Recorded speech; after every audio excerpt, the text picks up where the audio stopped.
Hey, what's going on, everyone? Gillis TV back here with another Edmonton Oilers video today, as we're just going to go over the game I was at last night versus the Winnipeg Jets. Who stood out, who didn't, and of course the Oilers have a split squad game tonight against the Calgary Flames. One squad's in Calgary, one's here in Edmonton.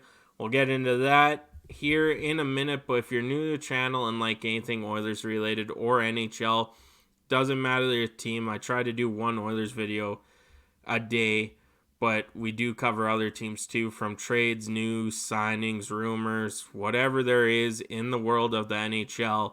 We have it covered here on the channel for you. So if you don't mind hitting that subscribe button, as we are currently only 31 subscribers away from our goal of 1,000 subscribers. Thank you guys for the past, 365 days. I couldn't have done it without all you. So thank you. I do appreciate it. Now let's get into it. Oilers win 3-2 on a Cam Dineen goal last night in their first preseason game. Team looked good. Sam O'Reilly, he was the most player of the game last night. First star. He was amazing. I was blown out of the water by a guy who didn't get much playing time in the junior league there for his team. Came out, because I believe he was a third line player, came out last night and showed why the Oilers drafted him. He was superb, and of course he got the Oilers on the board to tie it 1-1 last night. Another guy, Vasily Podkolzin, that guy is going to be a menace for our fourth line for the Edmonton Oilers. He was out there hitting, skating. He got an assist on the game-winning goal by Cam Dineen, and he was just throwing his body around all night. You could physically see him. And, of course, Savoy and Lavoie out there, too. They were noticeable last night. One player that wasn't, though, was Mike Hoffman, and I was sitting there with Patrick, the Oilers fanatic, and Dolany TV Tyson there, and I believe it was Patrick saying, you think Mike Hoffman, who's trying to play for a contract, would have tried harder in a game where there wasn't many NHL vets? Yes, the Oilers' blue line had Josh Brown, Travis Dermott, Ty Emberson. But for Winnipeg, they didn't have many top-tier players. Like Logan Stanley was out there, I get it. Tall defenseman, pretty good defenseman for Winnipeg there. And a couple third, fourth liners for them. But Mike Hoffman got an assist on a power play goal by Lavoie. And he just didn't look like he was trying. He was skating really slowly.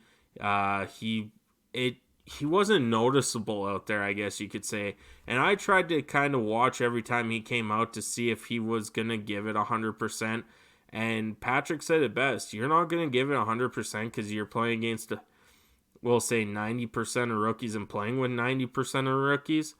Why would you earn a contract? Because you just didn't try. And that's the impression I got from Mike Hoffman last night. He is not in the lineup tonight for the Oilers either side.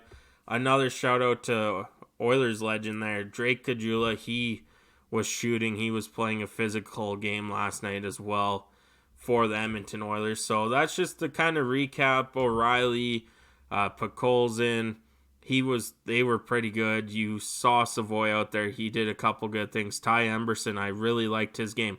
Really physical, and it was actually kind of nice to see a guy give a little to the other team physicality-wise. I think he is going to be a good addition to this Edmonton Oilers team. Now, I kind of talked and rambled on for 3 minutes there about these guys, but let's get into the squads tonight. So your road squad against the Flames is Skinner and Arvidsson on the wing, centered by Adam Henrique.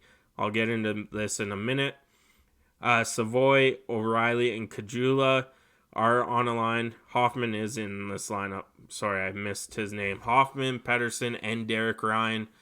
And then it's Stefan, Grubé, and Weatherby are the forwards on the road squad. And then you got Dermott and Brown, Dineen and Stretcher, and Gleason and Warner as your D pairings. Delea and Nathaniel Day are going to be your goalies for the away squad. For your home squad, if you're going to the game tonight, you got RNH, McDavid, Hyman. We all know that line's not getting split up anytime soon. Then you got Podkolzin, Draisaitl, Lavoie.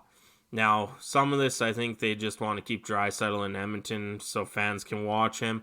Also, Draisaitl really can get with the rookies. We've seen it over the course of his career, playing with younger guys, kind of helping them step their game up. So this is a really good shot for Podkolzin and Lavoie to, just play with a star player like Draisaitl and show the management and Chris Knobloch, hey, you put us with this guy, we will produce, and this is what we're capable of. So that is the second line. Then you got Petrov, Phillip, and Perry. Then Clattenburg, Wakely, and Griffith as your fourth line.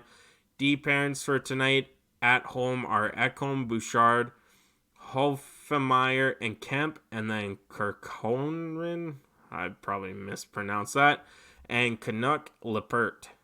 Probably pronounced that wrong too. I haven't heard of these guys before. And then Onger and Rodrigue are your goalies at home tonight. I could see them possibly splitting the game. That's what happened last night with Delia and Rodrigue. So we'll see how that goes for the Edmonton Oilers. But those are your lineups for the split squad. Evander Kane news. I just saw 4 to 6 months is kind of the estimate timetable from Elliot Friedman.